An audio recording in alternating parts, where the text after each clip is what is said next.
sul da Grécia, berço do mundo ocidental como conhecemos hoje. Lar de uma civilização antiga que influenciou tudo, desde as línguas da Europa até a filosofia, política, arte e arquitetura e até esportes. Uma terra onde destemidos guerreiros espartanos desafiaram o poder dos tiranos. E um templo onde um oráculo místico transmitia a palavra dos deuses a peregrinos esperançosos. Mas o sul da Grécia tem mais a celebrar do que apenas a história antiga. Porque as glórias do passado se refletem nas maravilhas do presente. Uma das pontes suspensas mais longas do mundo, construída para resistir a terremotos e tufões, cujas fundações se movem junto com a própria terra sob elas. Um legado arquitetônico extraordinário que ainda intriga engenheiros depois de 2.500 anos.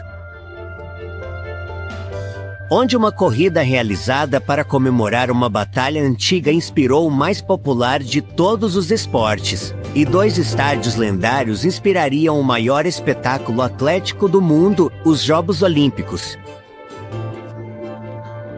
Em uma das cidades mais antigas do mundo, um evento cerimonial único. Aqui a mitologia faz parte do cotidiano, como as lendárias filhas de Zeus. Ninfas aquáticas modernas dançam em perfeita sincronia, e o espírito de Ícaro vive sob a única asa de um campeão destemido. Do artista de rua cuja obra inspira uma cidade e desafia o domínio dos poderosos ao segredo sombrio de uma ilha idílica, onde um filme de Hollywood trouxe à tona um crime de guerra horrível para o mundo inteiro. Este é o sul da Grécia como você nunca viu antes.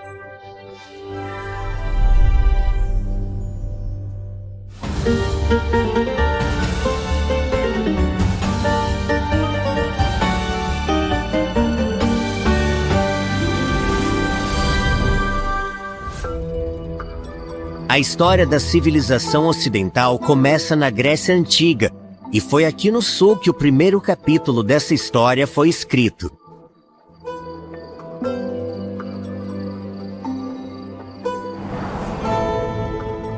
Com aproximadamente o tamanho de Nova Jersey, a península do Peloponeso se conecta ao sul da Grécia continental por uma estreita faixa de terra chamada Istmo de Corinto.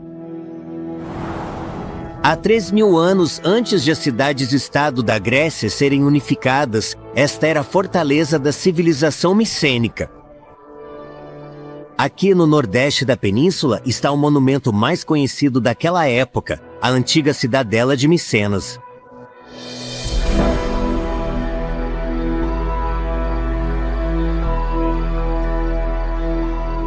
Este é o Portão dos Leões, escavado no século XIX, portal de uma cidade que já abrigou 30.000 pessoas. Por volta de 1150 a.C., Micenas foi incendiada por piratas invasores conhecidos como Povos do Mar, mas uma sociedade ainda maior surgiria das cinzas. Aqui no Peloponeso, as divididas cidades-estado gregas se reorganizariam em uma única entidade cultural coerente. O que as uniu foi um evento ainda famoso em todo o mundo, símbolo de unidade por meio da competição, os Jogos Olímpicos. E em 776 a.C., foi aqui que tudo começou no Santuário de Zeus em Olímpia, local da primeira Olimpíada, um evento esportivo que viria a definir a cultura grega. Os antigos gregos acreditavam que esporte e religião estavam intimamente ligados e frequentemente realizavam jogos em locais sagrados. As extensas ruínas incluem áreas de treinamento atlético, um grande estádio e um magnífico templo que abrigava uma das 7 maravilhas do mundo antigo, a estátua de Zeus. Com 12,5 metros de altura, adornada com ouro, marfim e joias, ela ocupava metade da largura do corredor do templo, mas infelizmente se perdeu com o tempo. Do século VIII a.C. ao século IV d.C., Os jogos eram realizados em Olímpia com espectadores distribuídos nas encostas, deixando de lado diferenças tradicionais, até mesmo guerras. Os atletas competiam numa tradição que começou quando um corredor tirou as roupas ao correr com mais liberdade. Mulheres eram proibidas, mas não por causa da nudez. O santuário de Zeus era sagrado para os homens. As mulheres tinham seus próprios lugares sagrados. Estas são as ruínas do templo de Hera, esposa de Zeus, deusa das mulheres, do parto e da fertilidade. O templo foi destruído por um terremoto no século IV e parcialmente reconstruído nos tempos modernos. Na antiguidade, o templo continha um magnífico altar de ouro e mármore que exibia as coroas entregues aos campeões olímpicos. É aqui que a tocha olímpica moderna é acesa, inflamada pela luz do sol refletida em um espelho parabólico. Em 2008, a chama percorreu um recorde de 137 mil quilômetros até os Jogos de Verão em Pequim, na China. Mas antes de a chama deixar a Grécia, o portador da tocha leva para um último local cerimonial tradicional. Este é o grande estádio de mármore em formato de ferradura, o Estádio Panatenaico, em Atenas. Construído no século IV a.C., foi aqui que a capital sediou seus próprios Jogos Atléticos por 800 anos. Quando o cristianismo chegou no século IV d.C., todos esses eventos entraram em declínio devido à sua ligação com Zeus. Seriam necessários 16 séculos para que as Olimpíadas retornassem à Grécia, mas quando isso aconteceu, em 1896, foi aqui que elas ocorreram. Mulheres não podiam competir nesses primeiros Jogos Olímpicos modernos, mas os tempos mudaram e, como várias outras atletas olímpicas antes dela, Maria Politsou não é estranha a conquistas pioneiras. Em 1996, nos Jogos de Verão em Atlanta, Geórgia, ela foi a primeira atleta grega a correr a maratona feminina. Maria começou a correr competitivamente aos 17 anos. Pelos seus cálculos, ela já percorreu mais de 270 mil quilômetros desde então, o equivalente a 6 voltas ao mundo. Seu lema? Nada é impossível.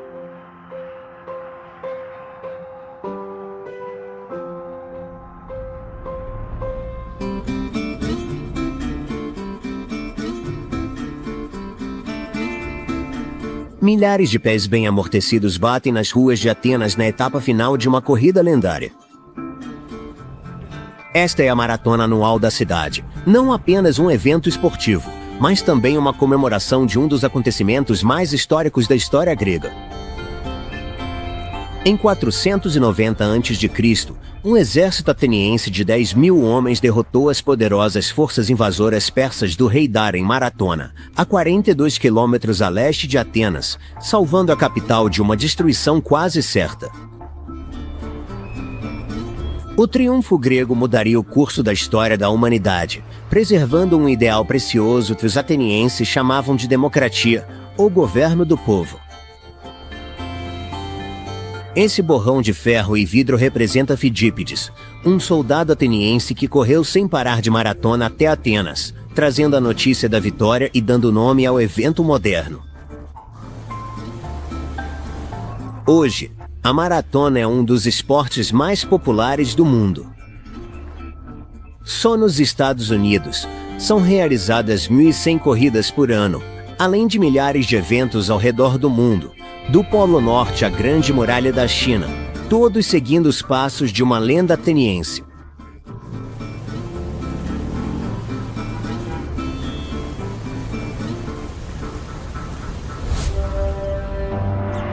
Atenas é uma das cidades mais antigas do mundo, habitada continuamente por mais de 5.000 anos. Na mitologia grega, a deusa Atena tornou-se sua protetora, dando à cidade o seu nome. Em agradecimento, o povo construiu este templo em sua homenagem, um símbolo duradouro da Grécia Antiga. Visível de quase todas as partes da capital, A antiga cidadela da Acrópole foi construída pelos micênicos da Idade do Bronze. É o mais impressionante e extraordinário complexo monumental sobrevivente do mundo, e seu grande destaque é o Partenon, um magnífico templo dedicado à deusa Atena, símbolo da sabedoria e da guerra. Quando foi construída no século V a.C., o Império Ateniense estava no auge de seu poder. Mesmo agora, passando por obras de restauração após 2.500 anos, continua sendo uma obra-prima da arquitetura e da engenharia. As enormes colunas dóricas que um dia sustentaram o telhado têm mais de 2 metros de diâmetro e 10 metros de altura. O interior tem cerca de metade do tamanho de um campo de futebol americano. As linhas aparentemente retas da estrutura são, na verdade, ilusões de ótica, curvas e afiladas com precisão matemática para parecerem assim. A restauração do Partenon e da cidadela ao seu redor começou em 1975, um projeto contínuo para preservar a majestade dessa arquitetura antiga extraordinária. Atenas é uma cidade onde as glórias do passado não são apenas mantidas vivas, mas ferozmente defendidas.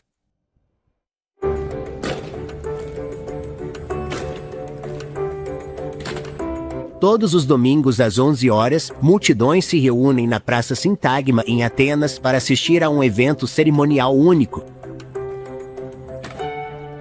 Não se deixe distrair pelos chapéus coloridos, saias plissadas e pompons nos pés. Esses soldados ricamente trajados são a guarda presidencial, os Evzones, uma unidade de elite do exército grego. Aqui no túmulo do soldado desconhecido, à sombra do parlamento, eles realizam uma das exibições militares mais precisas e incomuns do mundo, a troca da guarda. O uniforme distinto dos Evzones remonta à vestimenta de batalha usada pelos combatentes das montanhas na Guerra de Independência da Grécia, há quase 2 séculos.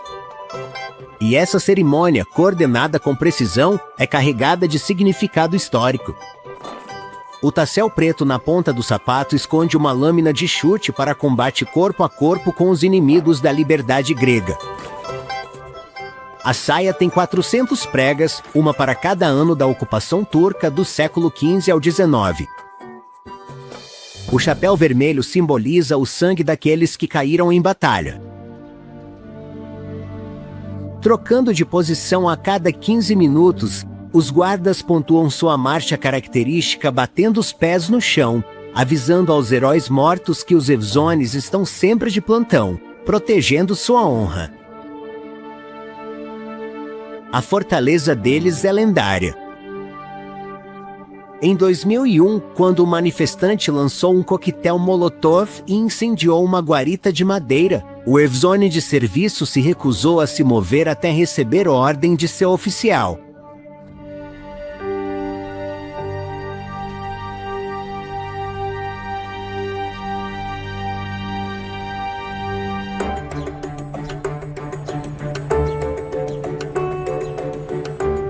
Declarações políticas estão em toda parte nas ruas de Atenas.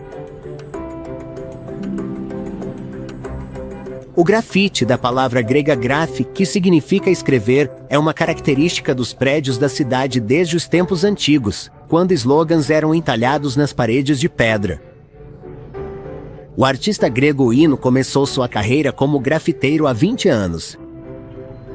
Assim como o personagem em que está trabalhando agora, ele usa uma máscara, criando murais figurativos em grande escala, como esta obra recente chamada Mind Control. Seu trabalho distinto nas ruas de Atenas e em outros lugares evoluiu das letras e desenhos abstratos para formas fragmentadas estilizadas e um realismo fotográfico em tons de cinza com toques de azul claro. Aqui no porto de Pireu, perto de Atenas, Ino passou vários dias trabalhando em altura nesta obra chamada Loche. O vórtice azul representa as memórias persistentes da crise financeira global, um trauma ainda gravado na consciência do povo grego. Em uma cidade cujos muros têm cobrado responsabilidade da política há milhares de anos, a arte de rua incorpora o verdadeiro espírito da democracia. Para Ino, a injustiça política e social é justamente o que a arte deve retratar, uma ideologia de existência integrada à arquitetura da Grécia.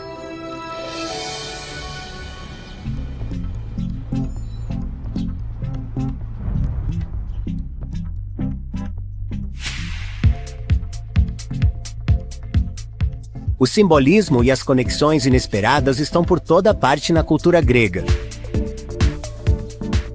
Assim como arte e política se entrelaçam nas ruas de Atenas hoje, mito antigo e atletismo se unem na piscina da cobertura de um hotel no centro da cidade. Estas são as Náiades, um grupo de nadadoras sincronizadas lideradas por sua fundadora, Constantina Galiotou. Cada uma delas é ex-membro da seleção grega.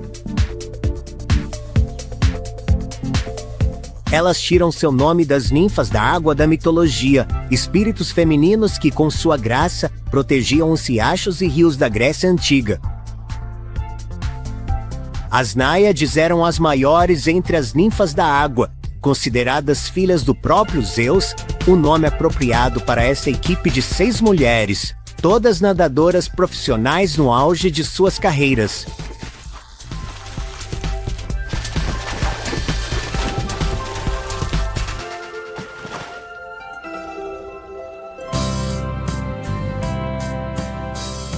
O pitoresco porto de Pasalimani, a cerca de 11 quilômetros a sudoeste de Atenas, tem várias reivindicações impressionantes à fama. Na antiguidade, era a principal base militar da frota ateniense. Nos históricos Jogos Olímpicos de Verão de 1896, essas águas sediaram as provas de natação. Mas para os fãs de rock, tudo isso empalidece diante do que aconteceu no verão de 1979, quando a lendária banda Pink Floyd veio passar férias aqui. Relaxando na marina em seu iate, eles se inspiraram para compor várias faixas do seu icônico álbum conceitual, The Wall. 3 anos depois, The Wall, considerado um dos álbuns mais influentes de todos os tempos, inspiraria um filme musical de mesmo nome dirigido pelo lendário cineasta britânico Alan Parker. Hoje, a Marina de Pasalimani é uma vitrine para os superiates e cruzeiros de luxo dos incrivelmente ricos. A marina pode acomodar mais de 600 embarcações de até 150 pés de comprimento. Atualmente, é mais provável que os proprietários sejam bilionários da tecnologia e oligarcas russos do que astros do rock. Na alta temporada, a soma das fortunas exibidas aqui tende a te deixar entorpecido.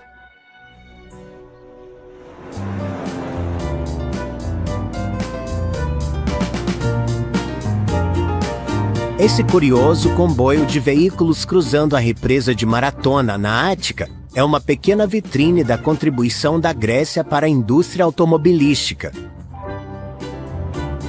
O colecionador Alex Zizeios dirige um Atica Cabriolet 200 centímetros cúbicos, um dos apenas 6 já fabricados. Ele já pertenceu ao lendário magnata grego da navegação Stavros Niarchos. O Mini Cooper dirigido por Andrés Ilianopoulos é um dos carros mais influentes do mundo. Ele foi criação de seu tio-avô, o designer automotivo Sir Alexander Issigonis, o homem que chamavam de deus grego do design automotivo. A indústria automobilística grega nunca decolou, mas para entusiastas patriotas de carros como Andrés e Alex, a tecnologia fica em segundo plano diante do estilo e do caráter. Na Grécia, se você quer poder, tudo o que precisa fazer é pedir aos deuses.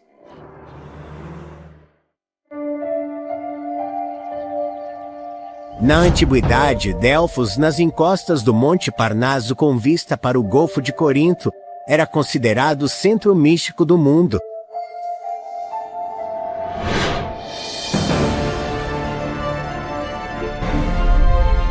Como o lendário Ícaro, que encontrou seu destino ao voar perto demais do Sol, o parapentista profissional Yannis Ergozopoulos compartilha uma obsessão de vida inteira pela majestade do voo.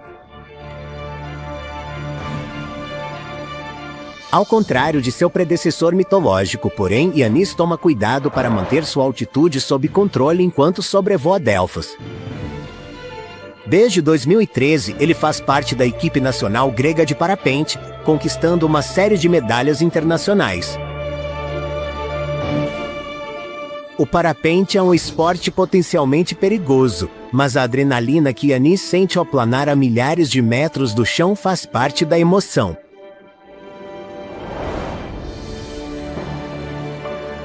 É preciso ter nervos de aço para o parapentista enquanto ele gira em direção ao fundo do vale antes de se estabilizar e planar majestosamente para fora do perigo.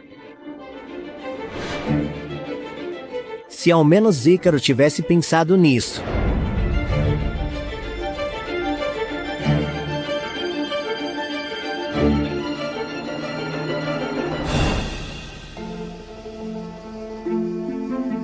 O templo de Apolo em Delfos já foi o local mais sagrado de toda a Grécia. Foi aqui que reis e plebeus vinham para receber profecias do futuro diretamente dos deuses. Aqui, uma sacerdotisa sagrada conhecida como Oráculo de Delfos era considerada capaz de prever o futuro. Por mais de 1000 anos, pessoas de todo o Mediterrâneo vinham para cá, buscando a orientação dos deuses sobre tudo, desde assuntos pessoais até política internacional. Elas recebiam suas respostas, mas ao que parece, o oráculo pode ter estado sob a influência de algo além dos deuses. O templo está localizado sobre uma falha geológica que emite gases, incluindo o poderoso entorpecente etileno. Especialistas veem visões do oráculo como delírios psicodélicos.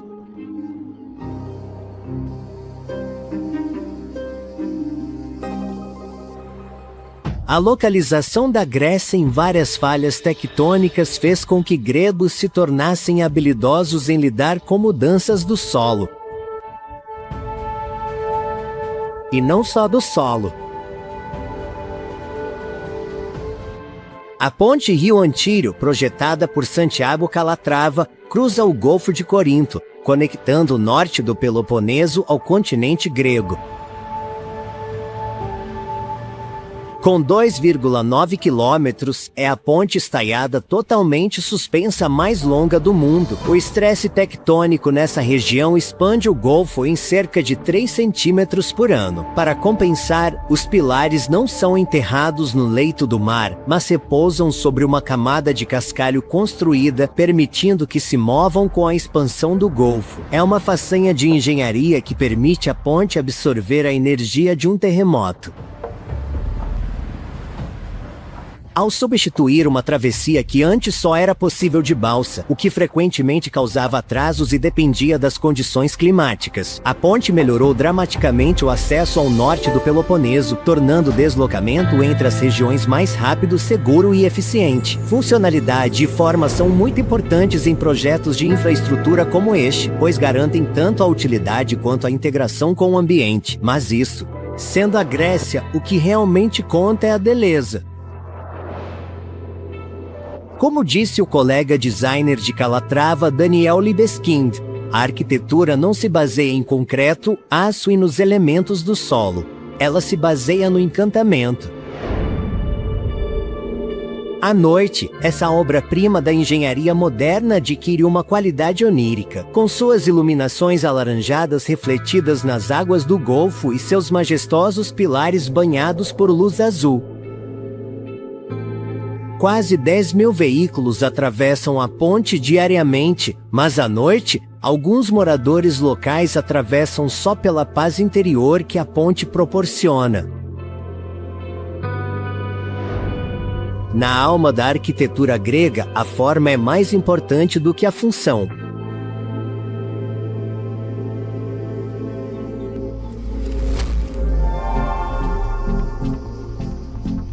Parecendo uma nave interestelar, está a Vila Ypsilon, uma residência futurista embutida em uma colina perto do vilarejo de pescadores de Messênia, no sudoeste do Peloponeso.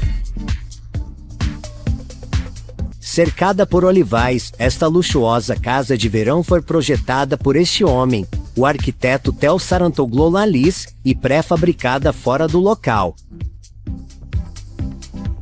O telhado verde tem a forma da letra grega Y, ou Y, que dá nome à vila.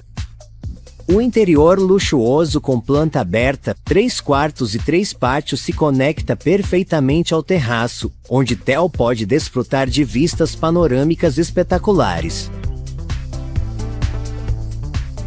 Esta casa representa a engenhosidade grega moderna e em outra parte do Peloponeso, essa mesma engenhosidade aparece em uma escala ainda maior.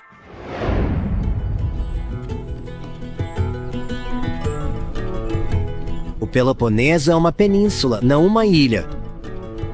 Tecnicamente, porém, é ambos, e este é o motivo. Sob as movimentadas rodovias, barcos de milhões de dólares deslizam serenamente pelo Canal de Corinto. A maioria de seus proprietários está completamente alheia à turbulenta história de construção de 2000 anos do canal. A estreita faixa de terra do Istmo de Corinto conecta o Peloponeso à Grécia continental. Em 67 d.C., o infame imperador romano Nero mandou 6.000 escravos completarem quase 800 metros de canal antes de cometer suicídio no ano seguinte. Em meados do século XIX, várias tentativas foram feitas para retomar a obra, terminando em fracasso e ruína financeira, levando à crença de que a paisagem era amaldiçoada. Em 1893, o canal foi finalmente concluído, cortando o istmo ao meio e unindo o Golfo de Corinto ao Mar Egeu, transformando efetivamente o Peloponeso em uma ilha.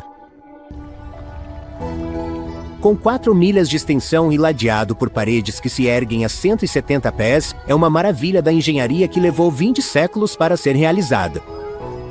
Mas mesmo depois de inaugurado, a velha maldição ainda parecia estar em vigor. A atividade sísmica fez com que a rocha calcária macia das paredes desmoronasse, levando a longos períodos de fechamento. No final da Segunda Guerra Mundial, o exército alemão retirando bloqueou o canal com milhares de toneladas de entulho. A largura máxima do canal de 80 pés o torna estreito demais para a maioria dos navios oceânicos. Algumas embarcações de porte médio conseguem passar por lá, poupando seus comandantes de um desvio de 420 milhas ao redor do Peloponeso. Hoje, tendo sobrevivido a terremotos, guerras e a maldição mítica, o Canal de Corinto funciona 24 horas por dia, exceto às terças-feiras, quando fecha das 6 horas às 18 horas para manutenção de rotina. Tecnicamente, essa importante via navegável faz com que o Peloponeso esteja completamente separado da Grécia continental, e essa separação física reflete a forte autonomia histórica da península.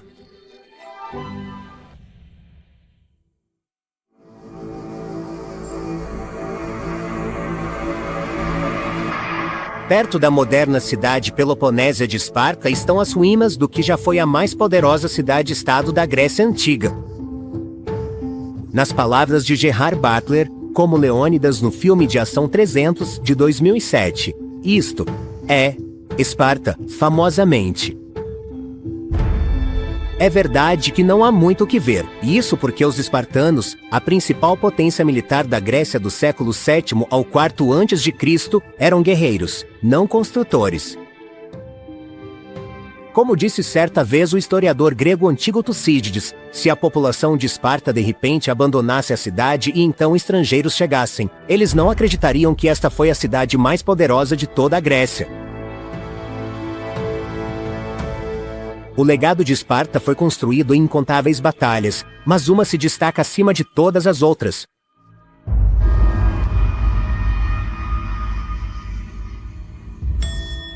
Aqui na costa leste da Península Balcânica, o monumento marca o local da maior resistência final do mundo antigo, a Batalha das Termópilas, em 480 a.C. Esta estátua representa o famoso rei espartano Leônidas, que junto com 300 soldados resistiu ao enorme exército persa do rei Xerxes por 3 dias em um desfiladeiro conhecido como Termópilas, ou Portões Quentes. Hoje, o antigo desfiladeiro está soterrado sob 20 metros de terra, mas a batalha ainda ocupa um grande espaço na história mundial, sendo celebrada na arte, na literatura e no cinema, mais notavelmente pelo épico filme 300, de Zack Snyder. Embora tenham sido derrotados no final, Leônidas e seus homens inspiraram seus compatriotas gregos a se levantarem contra a invasão persa, uma luta que eles acabariam vencendo 10 anos depois na Batalha de Maratona.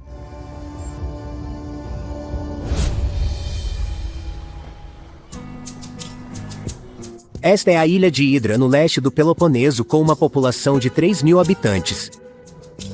Bem, na maior parte do tempo. Todo ano, esse lugar normalmente tranquilo se enche de turistas culturais. Eles vêm para visitar as galerias, encontrar celebridades e aproveitar a badalada cena de arte contemporânea de Hidra. Os únicos veículos permitidos em Hidra são os caminhões de lixo, então os táxis aquáticos são a única maneira de chegar às praias e restaurantes nas vilas mais remotas. Muito antes de ser um lar para colecionadores ricos e parte do circuito de arte do verão, Hidra foi um refúgio para artistas e intelectuais. Na década de 1960, o cantor canadense Leonard Cohen comprou uma casa aqui, que ele dividia com sua namorada e musa, Marianne Ellen. Enquanto morava na ilha, Cohen escreveu 2 romances e uma de suas músicas mais conhecidas, Bard on the Wire.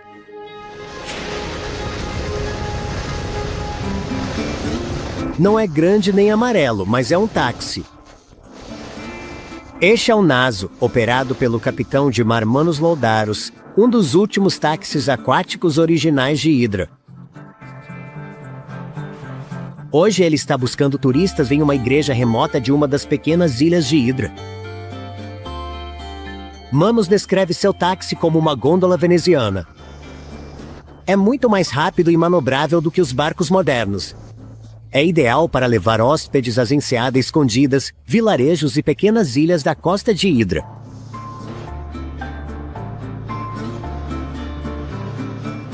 Depois de anos como capitão em navios de carga e passageiros, Manos opera seu próprio táxi aquático aqui em Hidra desde 2014. A segurança dos passageiros é garantida, já que Manos é ex-aluno da primeira Academia Naval da Grécia, localizada bem aqui no centro de Hidra.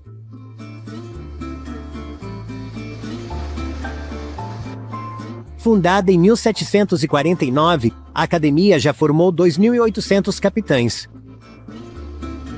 Mesmo antes de se formarem, os cadetes são tão bem treinados que regularmente auxiliam as tripulações de enormes navios porta-contêineres.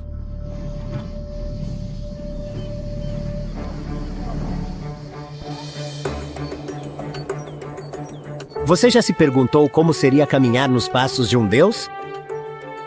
E não de qualquer deus, mas do rei dos deuses. Bem, você veio ao lugar certo. O terreno do Peloponeso muda drasticamente à medida que você viaja para o interior. Aqui as areias brancas e os penhascos costeiros dão lugar a majestosos picos cobertos de árvores e ravinas profundas. Hoje, o trekker profissional Stratos Agazutis e seus colegas de trabalho estão estabelecendo a rota de uma nova trilha turística pelos desfiladeiros de rios de seu Peloponeso natal. Unidos por uma paixão comum pelo meio ambiente, esses trilheiros evitam caminhos conhecidos usando capacetes para se proteger de pedras que possam cair. É uma tendência crescente nesta parte da Grécia, encontrar trilhas inesperadas pela natureza selvagem para aproveitar a beleza indomada do lugar. Neste momento, eles estão seguindo o vale do rio Neda, que flui em direção ao Mar Jônico a partir de sua nascente no Monte Licaão, no oeste do Peloponeso. Na mitologia grega, foi aqui que o jovem Zeus cresceu, escondido de seu pai assassino, Cronos, pela ninfa das águas Neda. Com o tempo, Zeus se tornaria o rei dos deuses, mas nunca esqueceria a dívida que tinha com sua amada ama, e assim, segundo a lenda, ele nomeou o rio em sua homenagem. Mas há lugares na Grécia cujas águas preservam memórias de um tipo muito diferente.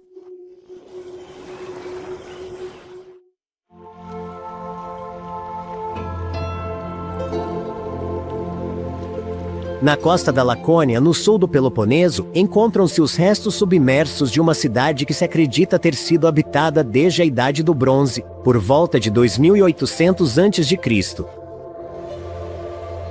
Pavlopetri foi descrita como uma Pompeia subaquática, uma cidade congelada no tempo. Em 1967, arqueólogos britânicos encontraram evidências de uma civilização altamente avançada, revelando percepções sobre um mundo perdido impressionantes.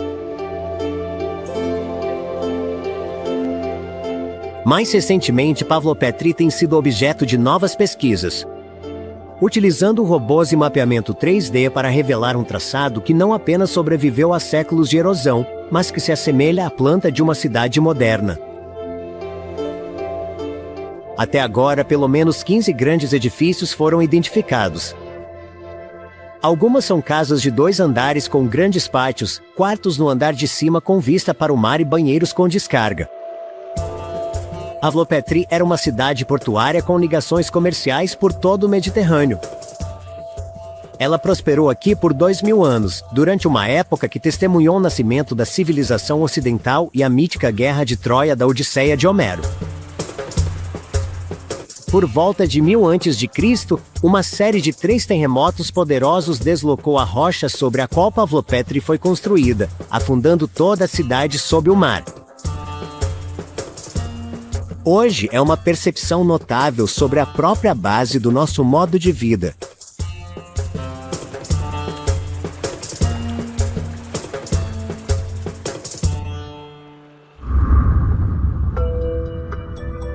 A oeste do Peloponeso, Cefalônia é a maior das 7 ilhas junicas, conhecidas coletivamente como Heptaneso. É uma ilha de beleza impressionante, mas está situada sobre uma importante falha tectônica, e a atividade sísmica resulta em dezenas de pequenos tremores todos os anos. Picos majestosos se erguem a centenas de metros acima do mar, descendo até as muitas baías e praias de areia branca da ilha. Mas Cefalônia também foi moldada pela história humana. Na costa oeste, com vista para Assos, os venezianos construíram um forte no final do século XVI para proteger a cidade de ataques de piratas oportunistas. Muitos edifícios modernos aqui são projetados para suportar choques sísmicos, uma lição que urbanistas aprenderam após um terremoto catastrófico em 1953. É um lembrete constante da imprevisibilidade da vida vivida acima das placas tectônicas sempre em movimento do Mar Jônico.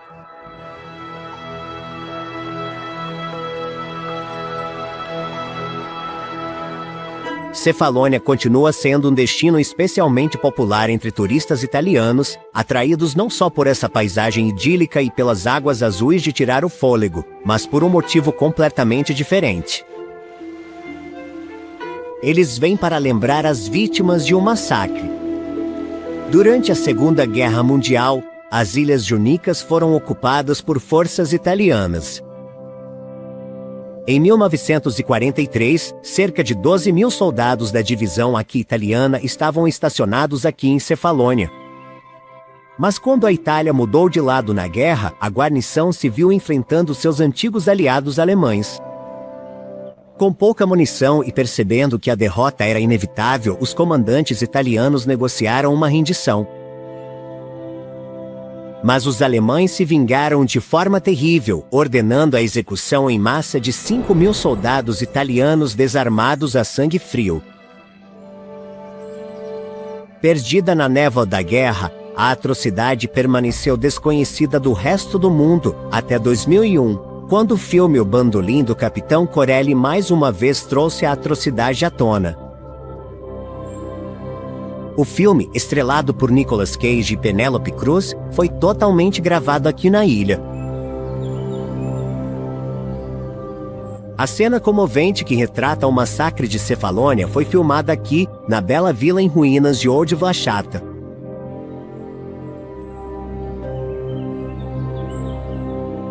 Apenas um homem foi levado à justiça. Em outubro de 2013, o cabo alemão da Wehrmacht Alfred Storch, de 90 anos, foi finalmente condenado por seu papel na execução em massa e sentenciado à prisão perpétua.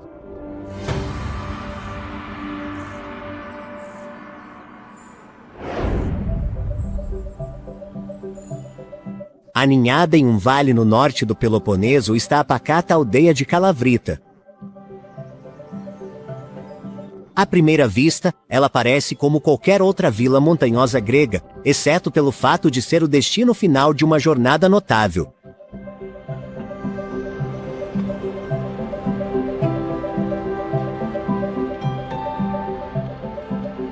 Uma viagem no trem Odontotos Rock é uma experiência memorável para qualquer passageiro, mas não é para os fracos de coração.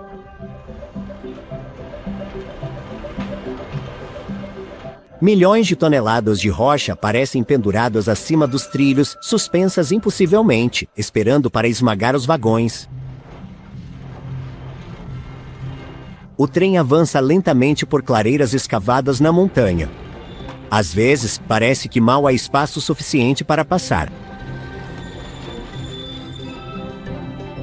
Passando entre os picos mais altos do Peloponeso, a ferrovia Odontotos é uma maravilha da engenharia.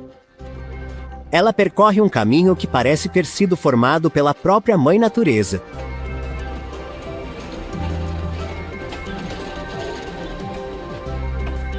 Os trilhos começam na cidade costeira de Diacópito e sobem por 22 quilômetros, seguindo os contornos naturais do desfiladeiro de Vouricos enquanto atravessam uma paisagem de beleza estonteante. O trem leva 1 hora para chegar ao terminal em Kalavrita, a 750 metros acima do nível do mar.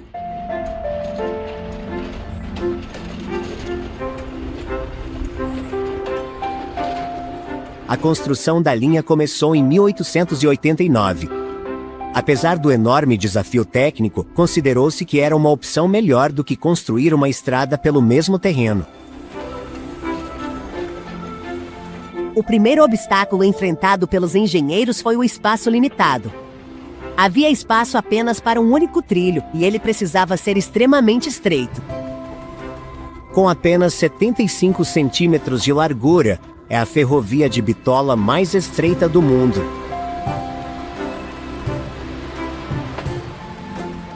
Outro desafio era a inclinação acentuada.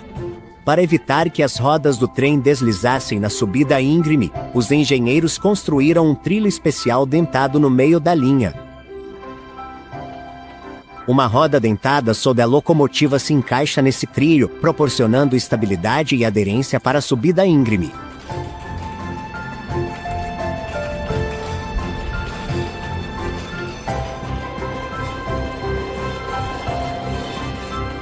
Hoje, essa linha extraordinária se integra perfeitamente ao ambiente natural graças aos projetos elaborados por engenheiros ferroviários gregos há mais de 130 anos. Ela continua sendo uma magnífica e impressionante expressão de forma e função, uma solução prática e imaginativa que valoriza ainda mais a própria paisagem na qual foi esculpida, um símbolo perfeito da engenhosidade, resiliência e do glorioso espírito criativo do sul da Grécia.